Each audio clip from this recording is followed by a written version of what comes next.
As a city councillor or candidate for city council, you need to understand that leaders in city government are in a powerful position to take the lead on fighting climate change. This is an opportunity you don't want to miss. Residents are counting on you, and slowly the effects of climate change are becoming more apparent. As a volunteer with Fraser Valley Climate Action, I'm Greg, and I'm here to help you inform government leaders like you about climate change. It's part of our mission, and this is the first in 4 short videos introducing you to the Fossil Fuel Non-Proliferation Treaty that you'll be hearing more about in the near future. So living in the Fraser Valley, you've already experienced climate change in 2021.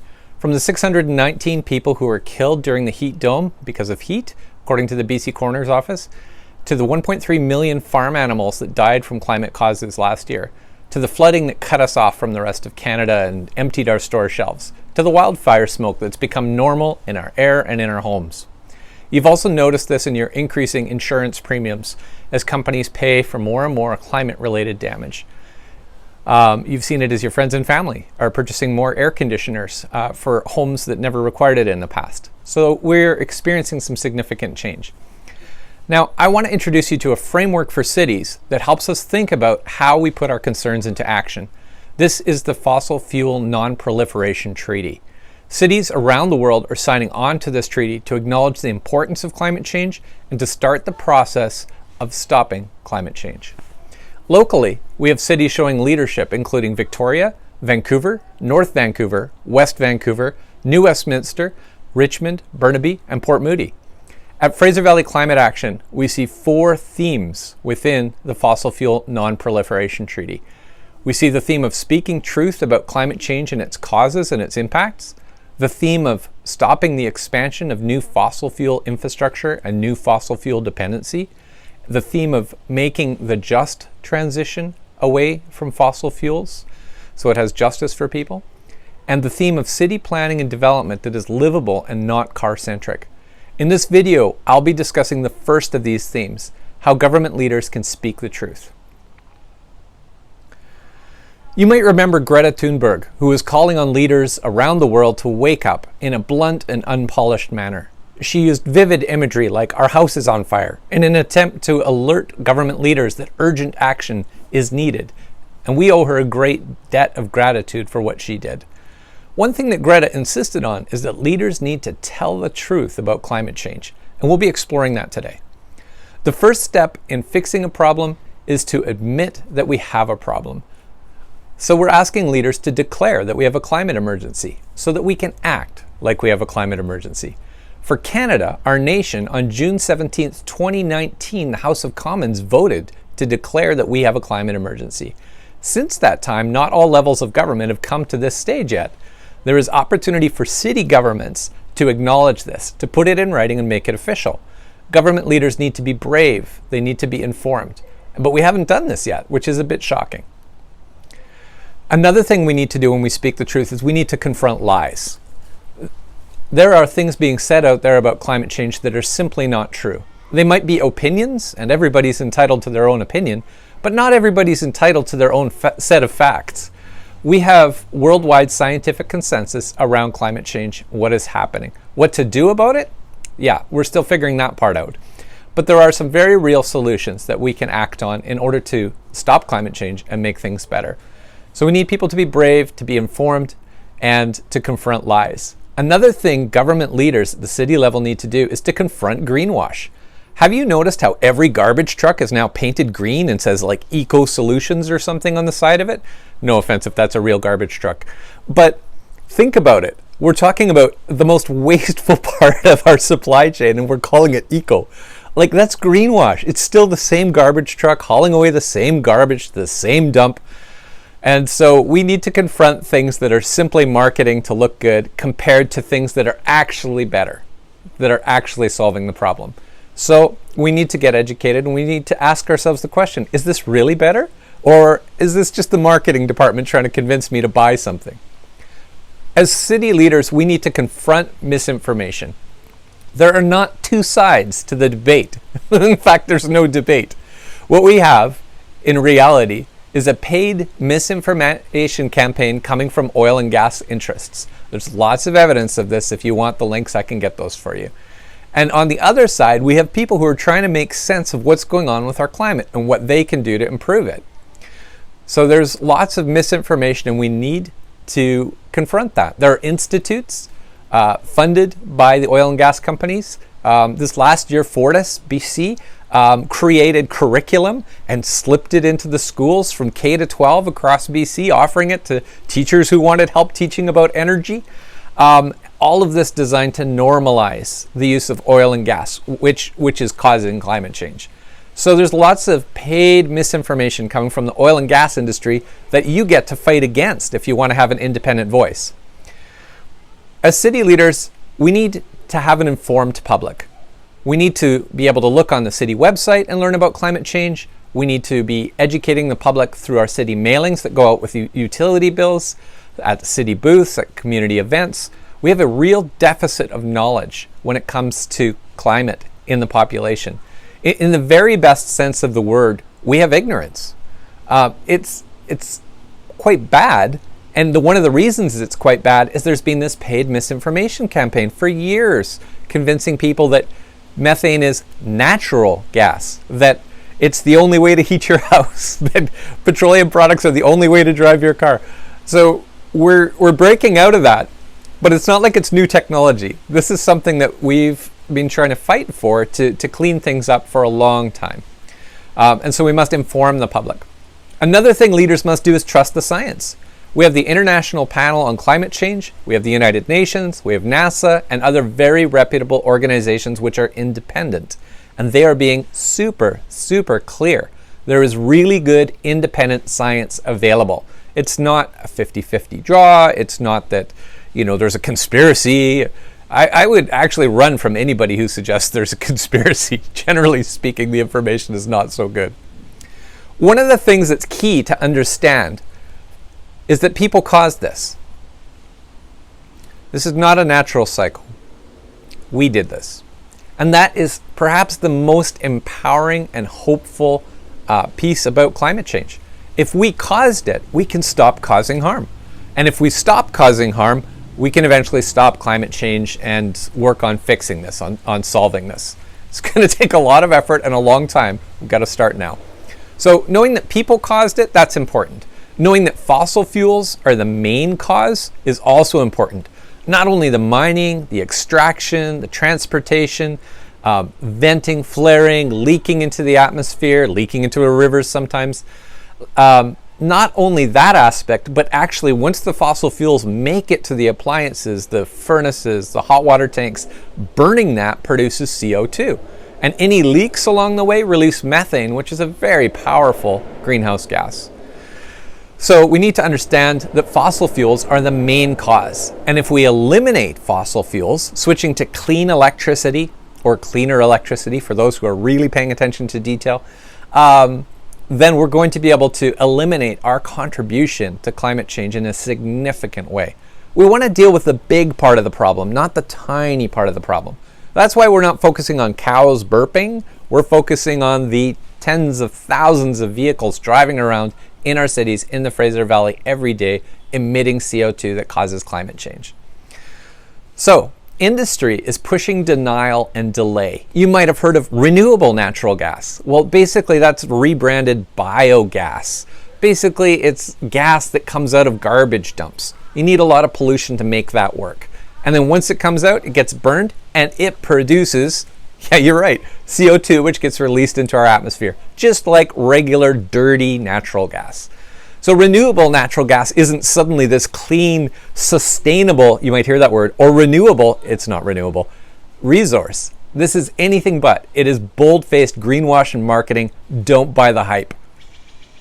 So, industry is pushing denial today. Why are they doing this? Well, they're pushing delay today as well. We still want to, install gas pipelines, or it'll be cleaner gas, cleaner than coal. We don't use coal. That's a stupid comparison here in BC. So I hope you can take this with an ounce of humor here, but we actually actively have very well-funded organizations that are quietly working to slow us down so we don't stop climate change. So as leaders, you need to be careful what you believe. You need to listen carefully. I encourage you not to go do your research on Facebook. That would be stupid. Listen to the scientists. Listen to the organizations that have nothing to gain in this, that are warning and warning and warning. Okay, let's move on. So industry has pushed denial for over 50 years, so our population has been soaking in misinformation. So expect to have people with different opinions and recognize that, sure, everybody's opinion, they're entitled to it. It doesn't make it correct, and it doesn't make it useful for the general citizenry in the Fraser Valley. There are more extreme weather events coming. The flood wasn't a one-off. The atmospheric river wasn't a one-off. The forest fires aren't a one-off. This is the new chapter that we're in because of climate change. These weather events, if we call them that, are becoming more severe. They're becoming more frequent. They're having a greater impact. They're affecting more people. And with things like our supply chains being so diverse, it's interrupting the ability for us to put food on the shelf. And other things as well. So more extreme weather events are coming. Don't pretend that this is done. What used to be a once in 100-year event might be more of a once in 10-year event or once in 5-year event. Scientists tend to be conservative. So they don't run around waving their hands in the air saying doom and gloom. They say, well, there's a greater chance of this happening. And so what we're finding with climate predictions is things are actually worse than the climate scientists were predicting. So that's good information for you to have. People are dying in BC from climate change. Let that sink in for a minute. We saw the village of Lytton get wiped out by a fire. That fire partly was due to how everything is dried out, due to higher temperatures, due to pine beetle infestations that were possible because the climate is shifting, right? It's all connected. It's not a conspiracy. Nobody could possibly organize this, but this is very real and it's having a real effect. Now, we saw 619 heat-related deaths last year in 2021, according to the BC Coroner Service. Global News reported on December 7th, 2021, that 1.3 million livestock died from climate change in BC last year. About 650,000 from the flooding and about 650,000 from the heat dome. So that's very real. Not only is that an economic impact, that's the suffering of conscious sentient creatures. This is bad. Animals are suffering. They're drowning to death or expiring from the heat. And so we need to seriously understand that this is having a very real impact. I would imagine that that also raises the cost of food and other natural effects from that. So speaking of cost, climate change is very expensive. Think of all the rebuilding that we need to do. Think of the prevention we need to do in terms of dikes, maybe in Abbotsford. Consider the insurance costs that are going up. The bills from emergency services responding to different climate-related events. These costs are going to keep going up unless we stop climate change. One of the things that we have to do now is we also have to adapt. You might have heard of climate adaptation. It is not a euphemism for the same thing. Adaptation is different. Adaptation is how can we respond to the new climate so that people can survive. So we've already seen a 1.2 Celsius increase globally in average temperature, with more warming in some areas and less warming in others. This is super significant. The Canadian North is seeing warming that is 4 to 8 times as warm as other areas that are maybe experiencing less warming. But on average, the entire globe is heating up. Locally, that doesn't seem like much. But this is the kind of heat that is melting the glaciers. It's reducing the Arctic sea ice extent. And that temperature range that supports life is really quite limited on our planet. Elon Musk was quoted as saying, -5 degrees Celsius and New York is under ice, plus 5 degrees Celsius and New York is under water. Maybe that's an exaggeration, but not much. It really is a limited range. And we're already 1.2 degrees Celsius through what you could imagine to be 5 degrees of catastrophe. So this warming is dangerous, it's not natural, it's not normal, and it's not slowing down. If we stopped polluting tomorrow, we would still see warming because the atmosphere is like a big blanket keeping us warm. We must intervene to stop climate change. So slowing it down and stopping it is job number one. Now that we have serious warming, we need to adapt to this. We need to move out of flood zones, ensure there's cooling for homes, prepare for more forest fires and filtering out their smoke so we don't get sick. It would have been much easier and less expensive if governments had acted decisively 20 years ago to switch to clean energy, clean transportation, clean heating, but we didn't. So now we get to adapt and stop climate change, and that should be expensive. It's a lot of work and we have to do it. I'm going to give you some hope because you live in British Columbia. In BC, our electricity is 97% renewable, according to BC Hydro. So if we electrify something, we make it cleaner. It isn't perfect, but most of the hydro dams, like the WAC Bennett Dam built in 1968, are already in place. So those dams are not causing any new construction pollution. We can feel good about the electricity that we use in BC. Did you know that BC Hydro's plan actually calls for increasing the electrical load? Because we have abundant clean power. There is no fear at this point about running out of electricity. As long as it rains, we're going to have electricity. There is no concern about EVs using too much electricity. Hydro's thought about this. This isn't their first rodeo. EVs use a plug similar to a stove or a dryer. So if your house has a stove or a dryer, it can also support an EV. Clearly there's going to be more energy being used, but that is not something that's going to tax our infrastructure. So we can electrify home heating, we can electrify water heating, vehicles, buses, and more. And this is why you will hear some climate advocates saying, electrify everything. To put it simply, if we electrify everything, we eliminate that fossil fuel pollution and our contribution to climate change. In BC, we have a head start. It's easier for us. In neighboring Alberta, they're still burning significant amounts of fossil fuels to generate electricity. As a government leader, I want you to understand that waiting is not neutral. Delay makes it worse. The CO2 released in the atmosphere today will still be there 300 to 1,000 years in the future. And by waiting, we continue to emit.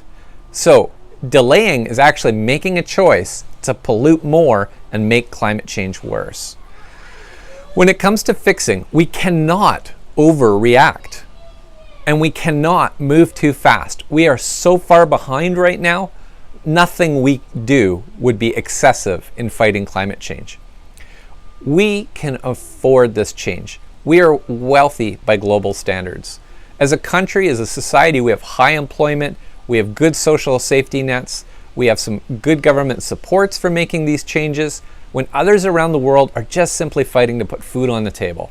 Many here in the Valley think nothing of buying a $5 coffee or replacing a working vehicle with a newer model or upsizing their home for a little more space. Certainly, there are some folks in our communities who are living in poverty, and I don't want to be ignorant of that. But the vast majority of Canadians can afford the change, and in many cases, the change ends up saving them money. Also, a lot of the things that help fight climate change are equalizing, giving greater advantage to people who had a disadvantage before. So this doesn't have to be people versus fixing climate change. It's the people need us to fix climate change. Canadians emit, and this is discouraging, more CO2 per person than people in other countries. We're the top. We're the worst.